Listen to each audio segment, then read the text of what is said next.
নাটোরের সড়ক ও জনপথ বিভাগের উদ্যোগে শুরু হয়েছে মহাসড়কের পাশের সব অবৈধ স্থাপনা উচ্ছেদ অভিযান। রবিবার দুপুর 12টা থেকে হরিশপুর এবং কানাইখালী এলাকায় এই অভিযান শুরু হয়। উপস্থিত ছিলেন পুলিশ ও জেলা প্রশাসনের কর্মকর্তারা। সড়ক ও জনপথ বিভাগের নির্বাহী প্রকৌশলী কামরুল হাসান সরকার জানান, এখানে উচ্ছেদ কার্যক্রম এগিয়ে চলেছে।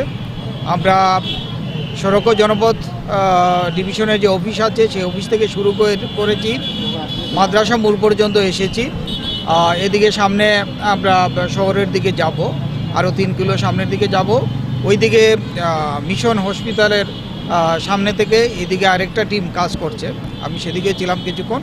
তো এইভাবে সড়কের রাস্তার উপরে যতগুলো অবৈধ স্থাপনা আছে আমরা সব অবৈধ স্থাপনা আজকে উচ্ছেদ করব। পথচারীর নিরাপত্তা নিশ্চিত করতে এবং ফুটপাত দখলমুক্ত রাখতে আগেই বহুবার মাইকিং এবং নোটিশ দেওয়া হয়েছিল, কিন্তু দখলদাররা স্থাপনা সরায়নি। এরপর নির্বাহী ম্যাজিস্ট্রেট আশরাফুল হক চৌধুরীর নেতৃত্বে শুরু হয় উচ্ছেদ এবং মোবাইল কোর্ট পরিচালনা। অভিযান চলবে বড় হরিশপুর মিশন হাসপাতাল এলাকা থেকে বনবেলঘরিয়া বাইপাস পর্যন্ত এবং নাটোর বগুড়া মহাসড়কের পুলিশ সুপার কার্যালয় থেকে মাদ্রাসা রোড পর্যন্ত।